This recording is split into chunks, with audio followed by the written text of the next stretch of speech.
नमस्कार प्रिय विद्यार्थियों, एक बार फिर से मेरे YouTube चैनल मंजू ज्ञान धारा में आपका हार्दिक अभिनंदन है। आज हम हिंदी में पढ़ने वाले हैं विलोम शब्द। एक छोटा-सा टॉपिक है लेकिन परीक्षा की दृष्टि से बहुत महत्वपूर्ण है। चाहे फर्स्ट ग्रेड हो, थर्ड ग्रेड हो, सेकंड ग्रेड हो, रीट हो, हरियाणा डी ग्रुप हो, सब में सब पेपरों में इनमें से 1 या 2 क्वेश्चन देखने को ज़रूर मिलते हैं और मैं आपको व्याख्या सहित समझाने का पूरा प्रयास करूँगी। उससे पहले मेरी आपसे छोटी-सी रिक्वेस्ट है, प्लीज़ आप मेरी वीडियो को पूरा देखना, पसंद आई तो लाइक कर देना और पहली बार अगर मेरे चैनल पर आप विज़िट कर रहे हो तो सब्सक्राइब कर लेना।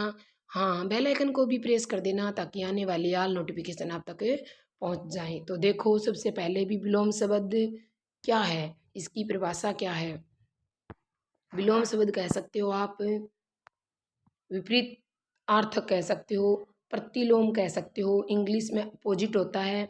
तो इसकी परिभाषा देखो आप, किसी शब्द के अर्थ का विपरीत अर्थ देने वाले शब्दों को विपरीत आर्थक अथवा विलोम शब्द कहा जाता है। यानी किसी शब्द के जो अपोजिट में उत्तर मिलता है उसको हम क्या कहते हैं? विलोम शब्द कहते हैं। तो इसके बारे में आपको कुछ महत्वपूर्ण बातें ध्यान में रखनी है। जिस शब्द सत जो मतलब कोई एक शब्द है, शब्द जिस सत्र का हो, उसका विलोम शब्द उसी सत्र का होना अति आवश्यक है। नीचे देखो मैंने लिखा है, जैसे शब्द लिया है तत्सम। अगर पेपर में कोई क्वेश्चन आ जाए, विलोम शब्द का क्वेश्चन हो, उसमें अगर तत्सम शब्द हो, तो उसका आंसर भी हमें अपोजिट में क्या देना होता है? तत्सम में जो होगा वही इसका आंसर होगा। इसी प्रकार अगर शब्द तद्भव है, तो आंसर भी क्या होगा? तद्भव में ही होगा। शब्द अगर संज्ञा के अंदर है, तो आंसर भी क्या देना होगा? संज्ञा में देना होगा। अगर शब्द विशेषण है, तो उसका अपोजिट कोई विलोम शब्द परीक्षा के अंदर आया है, उसमें अगर विशेषण के रूप में आया है तो उसका आंसर भी विशेषण के रूप में ही देना है। ठीक है, ये बात आपको याद रखनी है। जैसे मैंने नीचे उदाहरण दे रखा है, एक ध्यान से देखो आप। अधिक, अधिक का यानी कोई चीज़ संख्या में अधिक होना। तो अब आप ध्यान से देखो, उसका आंसर आपको क्या देना है? अपोजिट में न्यून देना है। अधिक का विलोम शब्द कम नहीं होगा। क्यों नहीं होगा? कारण बताऊंगी मैं। वैसे अधिक मतलब अधिक होता है, कम का मतलब कम होता है, लेकिन देखने में ऐसे लग रहा है जैसे अधिक का आंसर कम सही है। अगर कम आप आंसर लगाते हो तो परीक्षा में गलत हो जाता है, तो आपको ध्यान में रखना है। अगर अधिक पेपर में आए तो आपको न्यून करना है। क्यों करना है? देखो, अधिक का विलोम कम नहीं होगा क्योंकि कम शब्द है वो किसका है?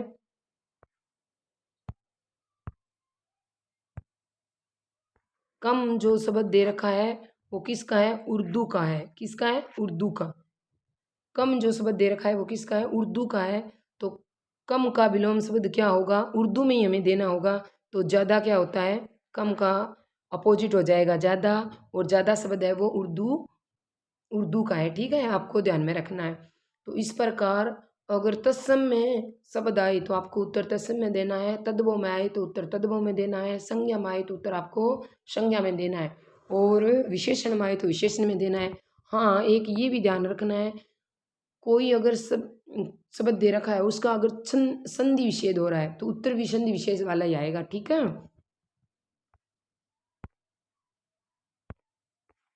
अब आगे देखो, विलोम शब्दों के प्रकार। बहुत प्रकार होते हैं, कई प्रकार में बांटे गए हैं। कई शब्द ऐसे होते हैं जो बिल्कुल अलग अर्थ लिए होते हैं, जैसे अमृत का बिल्कुल उल्टा हो जाएगा विष। ठीक है, अमृत का अनम अर्थ नहीं कर सकते। ठीक है, ध्यान रखना है। इसी प्रकार उपसर्गों उपसर्गों से बनाए गए विलोम शब्द, तो देखना है। जैसे यहाँ एक नाम दे रखा है सक्षम, तो इसके आगे क्या लगा है? सह लगा है, तो इसका क्या बनाएंगे? अक्षम। इसी प्रकार आगे देखो, यहाँ दे रखा है अनुकूल, तो इसका अपोजिट क्या होगा? प्रतिकूल। अब आपको ध्यान से समझना है। वैसे तो कूल का अर्थ किनारा होता है, लेकिन आगे अनु उपसर्ग लगने से बहुवीर्य समास में चला जाता है। वैसे कूल का अर्थ क्या होता है? किनारा होता है। जैसे ही कूल के आगे अनु उपसर्ग आया तो किस में चला गया? बहुवीर्य समास में चला गया। और अर्थ क्या हो गया? तीसरा अर्थ ये निकला कि मेरे पक्ष में। अनुकूल यानी कोई बात जो मेरे पक्ष में हो, प्रतिकूल जो मेरे विरुद्ध हो। ठीक है। ऐसे ही सुपात्र यानी अच्छा पात्र, तो इसका हम क्या करेंगे? कुपात्र, बुरा पात्र। ठीक है। सुपात्र का क्या हो जाएगा? कुपात्र हो जाएगा। अब आगे देखो, कुछ ऐसे शब्द जो स्वर से शुरू होने वाले शब्द हो। आपको एक बात ध्यान में रखनी है, परीक्षा में कोई क्वेश्चन आए और विलोम शब्द का अगर कोई क्वेश्चन हो और वो स्वर से शुरू होने वाला हो, तो उससे पहले जो स्वर से शुरू होगा तो उससे पहले हम क्या लगाएंगे? आपको ध्यान में रखना है, ये अन लगाएंगे। जैसे उदाहरण के तौर पे देखो, अर्थ दे रखा है, अर्थ, तो यहाँ ए क्या है? ए स्वर है ना? ए क्या है यहाँ पे? स्वर है। तो इसका हम अपोजिट जब बनाएंगे, विलोम शब्द जब बनाएंगे तो अनर्थ बोलेंगे। क्या बोलेंगे? अर्थ का अनर्थ। तो कैसे बना? देखो, ये अर्थ है तो ये है अन, तो इसको अन को यहाँ लाओ, अन प्लस में अर्थ। तो यहाँ आधा न दे रखा है और यहाँ ए दे रखा है। आधा न और ए मिलकर क्या बन गया? पूरा न का निर्माण हो गया। तो क्या बन गया? अनर्थ। तो इसमें आपको अब देखना है भी अर्थ का क्या होगा? अनर्थ होगा। ठीक है। इसी प्रकार आगे देखो, दूसरा शब्द दे रखा है उचित। कोई चीज़ उचित तरीके से या उचित ढंग से की गई हो, अनुचित, अनुचित यानी सही ढंग से ना किया गया कोई कार्य हो। तो उचित, ऊ देखना है आपको, कैसा शब्द है? ऊ क्या है? स्वर है। तो आपको पहचान याद रखनी है। अगर अपोजिट के अंदर, विलोम शब्द के अंदर आपको कोई शब्द दिया हुआ हो, उसका अगर पहला अक्षर स्वर हो, तो हम उसका अपोजिट बनाने के लिए, विपरीत अर्थ बनाने के लिए अन लगाएंगे प्लस में। जैसे उचित है तो प्लस में क्या लगाएंगे? अन। तो अन प्लस में उचित, तो आधा न और ऊ मिलके क्या बन गया? छोटा नू। क्या बन गया? छोटा नू बन गया। तो क्या हो गया? अनुचित। अब अगर अनुचित में आपको उपसर्ग पूछा जाए तो अनु नहीं, आपको ध्यान रखना है। ठीक है।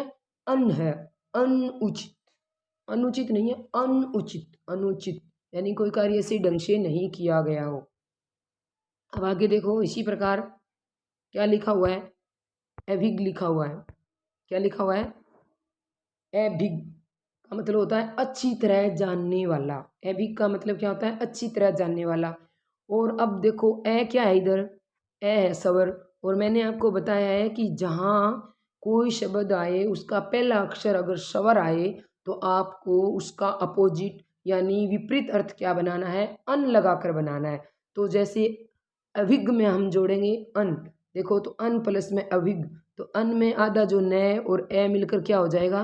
पूरा न का निर्माण हो जाएगा। तो क्या हो जाएगा? अनभिग। जो अभिग का मतलब होता है अच्छी तरह जानने वाला और अनभिग का मतलब होता है अच्छी तरह नहीं जानने वाला। ठीक है। अब आगे, पहले तो वो स्वर से शुरू होने वाले शब्द थे। अब आपको ध्यान में रखना है व्यंजन से शुरू होने वाले शब्द। पेपर में अगर कोई विलोम शब्द का क्वेश्चन आ जाए और उसमें अगर पहला अक्षर व्यंजन हो तो आपको उसका अपोजिट बनाने के लिए ए लगाना है। ठीक है। क्या लगाना है? अपोजिट बनाने के लिए ए लगाना है। आप ध्यान रखना है। ठीक है। जैसे यहाँ दे रखा है, क्या दे रखा है? वीतल। क्या दे रखा है? वीतल। तो आपको क्या करना है? वीतल का क्या करना है आपको? वी क्या है? देखो पहले आप, ये वी है ना, ये व्यंजन है, तो आपको क्या लगाना है? ए लगाना है। तो तल के आगे क्या लगा देंगे? ए लगा देंगे, अतल हो जाएगा। ठीक है। अब देखो आगे, वितल का अर्थ होता है उथला। क्या होता है? उथला। और अतल का अर्थ होता है गहरा। इसी प्रकार आगे दे रखा है सघोष। क्या दे रखा है? सघोष दे रखा है। तो स यहाँ पर क्या है? व्यंजन है।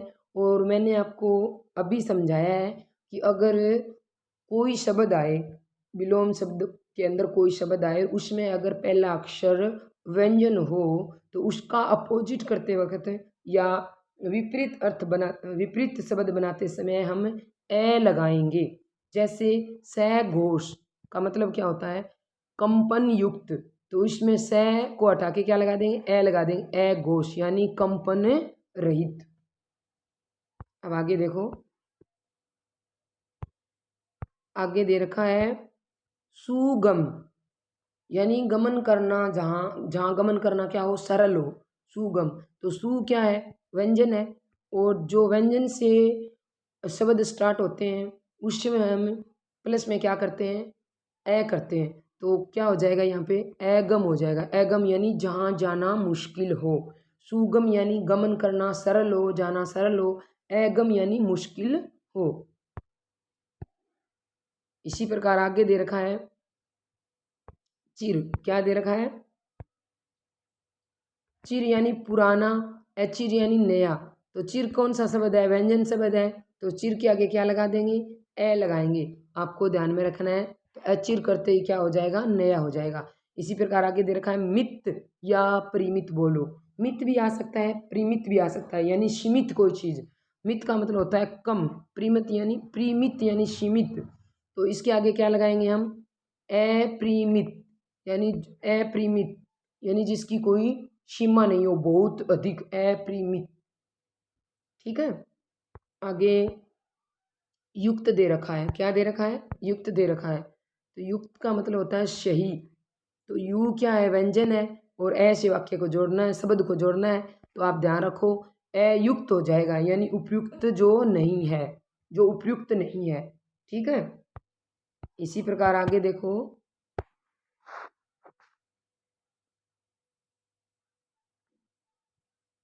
ये पिछली परीक्षा में आए हुए क्वेश्चन मैंने इसमें ऐड किए हैं, आप ध्यान से देखना।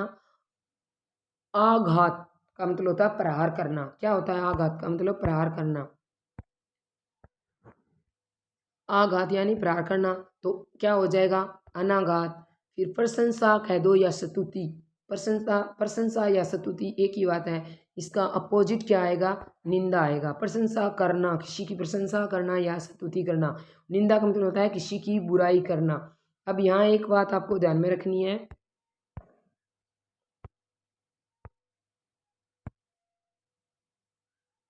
नोट लगा के मैंने लिखा है, आप प्रशंसा या स्तुति का अपोजिट बुराई नहीं कर सकते।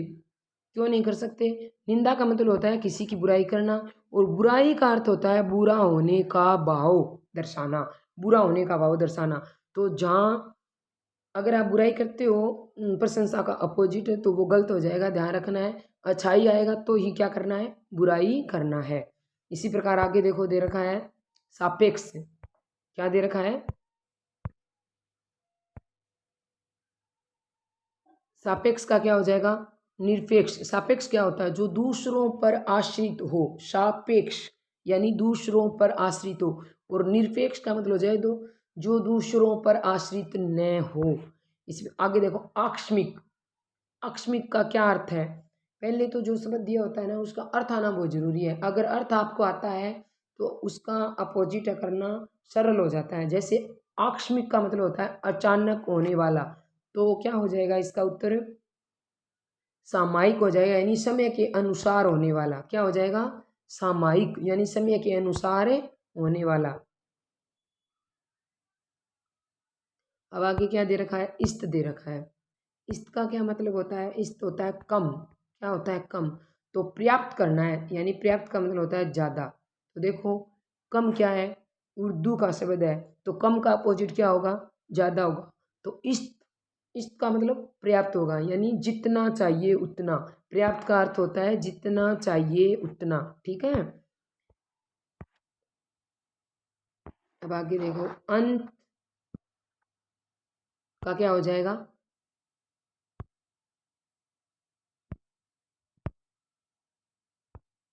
आदि हो जाएगा। ठीक है। अंत का क्या हो जाएगा? अंत, आदि। आविर्भाव, तिरोभाव। कठोर, कठोर का क्या हो जाएगा? मृदु या कोमल। जंगम का क्या हो जाएगा? सथावर, जंगम का सथावर। आगे देखो, गौरव का क्या हो जाएगा? लाघव। आवर का क्या हो जाएगा? परवर। इसी प्रकार और आगे देखो,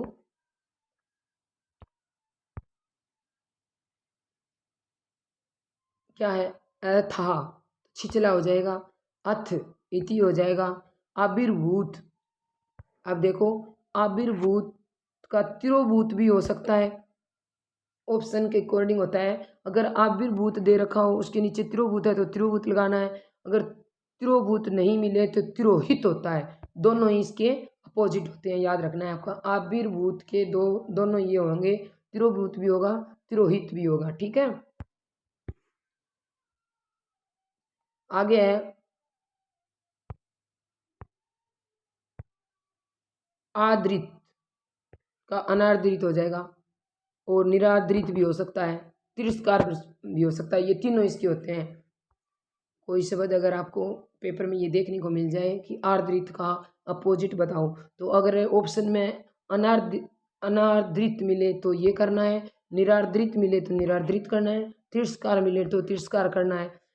ये थोड़ा ठीक कर लो भाई, बक्कर ऐसे होगा, कह के नीचे रह आएगा, बक्कर। वक्कर या कठिन, वक्कर या कठिन, वक्कर आए तो भी आपको सरल करना है, कठिन आए तो भी आपको क्या करना है, सरल करना है। इसी प्रकार आगे देखो, बर्बर का क्या हो जाएगा, बर्बर का हो जाएगा सभ्य, बर्बर का क्या हो जाएगा, बर्बर का हो जाएगा सभ्य। बाद आए तो आपको करना है विवाद, देखो ध्यान से, बाद आए तो विवाद, और वादी आए तो आपको करना है प्रतिवादी। आगे है मृषण का है रुक्ष, ठीक है। उसके बाद आगे दे रखा है, अगर श्याम आए तो आपको श्वेत करना है, श्यामल आए तो, श्याम के आगे अगर लय और लगा दिया जाए, श्यामल बना दिया जाए, श्यामल, तो आपको ध्यान रखना है, गौर करना है। सर्जन आए तो संहार करना है, संहार। खंडन आए तो क्या करना है, मंडन करना है, खंडन आए तो मंडन करना है। अब आगे देखो, रत आए, रत तो क्या करना है, विरत। अगर विरत दे दिया जाए खुद, जो अभी मैंने बताया, रत का क्या होगा, विरत होगा। अगर विरत दे दिया जाए, विरत, तो क्या हो जाएगा, निरत हो जाएगा। आगामी, आगामी का हो जाएगा विगत, और दानी का हो जाएगा कर्षण या कंजूस। दानी का क्या हो जाएगा, कर्षण या कंजूस। दानी का आप कर्षण भी कर सकते, सॉरी भाई, कर्पण भी कर सकते हो और कंजूस भी कर सकते हो, ठीक है। आगे देखो, देश, देश आए तो आपको विदेश करना है। देसी आए, देखो एक आ और ई की मात्रा में थोड़ा सा ही अंतर हुआ है, लेकिन देखो पूरा शब्द ही चेंज हो गया। यानी देश आए तो आपको विदेश करना है, देसी आए तो आपको परदेसी करना है। प्रत्यक्ष यानी कोई चीज़ हमारे सामने है तो प्रोक्ष हो जाएगा, जो सामने नहीं हो। प्रत्यक्ष यानी जो सामने हो, प्रोक्ष हो जाएगा। अब आगे देखो, कोई चीज़ पहननी हो तो आपको देखो, पहनना तो थोतरा करना है, तामसिक तो सात्विक करना है, महीन यानी बिल्कुल बारीक तो उसका क्या करना है, मोटा करना है। पालक यानी पालने वाला, क्या होता है, पालक होता है पालने वाला, उसका क्या करना है, घालक या संहारक होगा, ठीक है। ये दोनों ही होंगे, घालक या संहारक। उसके बाद देखो, उग्र या भीषण, उग्र आएगा तो भी आपको सौम्य करना है, अगर भीषण मिलेगा तो भी आपको सौम्य करना है। उल्लास आएगा तो विषाद करना है, ठीक है। आगे देखो, आगे है आह्वान, आह्वान आए तो विसर्जन करना है, ठीक है। अब देखो, यहाँ दे रखा है स्वार्थ, क्या दे रखा है, स्वार्थ का क्या आएगा, परमार्थ आएगा। तो देखो आप, स्वार्थ का संधि विच्छेद क्या हो रहा है, सौ प्लस अर्थ, यानी ए प्लस ए मिलके क्या हुआ है, आ बना है। यहाँ देखो, यहाँ से संधि विच्छेद हो रहा है, सौ प्लस अर्थ, ए प्लस ए से क्या बना है, आ बना है, स्वार्थ। इसी प्रकार जब संधि के कोई अगर शब्द आता है तो उसका अपोजिट भी संधि में ही देना होता है। जैसे परमार्थ यानी परम प्लस अर्थ, तो ए प्लस ए मिलके क्या बना है, आ बना है परमार्थ। यानी स्वार्थ का क्या आएगा, परमार्थ आएगा। और आपको ध्यान में रखना है स्वार्थ और परमार्थ में दोनों में दीर्घ स्वर संधि है। ठीक है, अब देखो आगे, याचक का मतलब क्या होता है? याचक, याचक यानी मांगने वाला, दाता यानी देने वाला। याचक का क्या हो जाएगा? दाता हो जाएगा। अगर ये याचक शब्द दिया मिले, कोई शब्द है उसका अगर हमें अर्थ अच्छे से याद है ना, तो हमारा अपोजिट बिल्कुल भी गलत नहीं होता है। जैसे याचक का मतलब होता है मांगने वाला, तो अपोजिट क्या हो जाएगा? दाता, देने वाला। अब देखो, एवराचीन आए, नवीन आए, आधुनिक आए, एक ही बात है। तो आपको आंसर में क्या देना है? प्राचीन देना है। एवराचीन आए या नवीन आए, आधुनिक आए, तो आपको प्राचीन देना है। ठीक है, इसी प्रकार सामिस आ जाए या आमिस आ जाए, सामिस बोलो या आमिस बोलो, सामिस या आमिस, तो इसका क्या करना है? आपको निरामिस करना है। सामिस का क्या अर्थ होता है? मांस का भक्षण करने वाला। सामिस का क्या अर्थ होता है? मांस का भक्षण करने वाला। ये सामिस आए या आमिस आए, तो आपको आंसर में नामिस, आंसर में क्या देना है? निरामिष ही देना है आपको। तो सामिष का अर्थ होता है मांस का भक्षण करने वाला। ठीक है,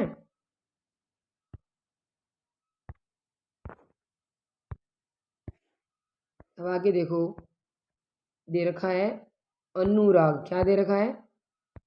अनुराग।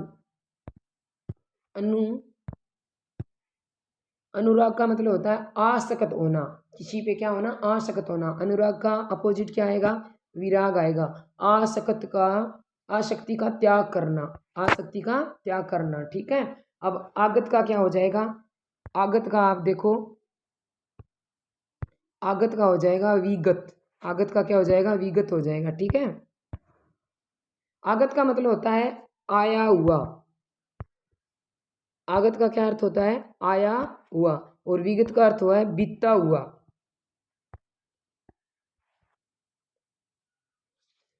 नमस्कार, ये मैंने थोड़े से आपको विलोम शब्द पढ़ाने का प्रयास किया है। अगर पसंद आए तो प्लीज़ लाइक एंड शेयर कर देना। मिलते हैं किसी नेक्स्ट वीडियो में, नेक्स्ट पॉइंट के, नेक्स्ट टॉपिक के साथ। तब तक के लिए प्यार भरा नमस्कार। जय हिंद, जय भारत।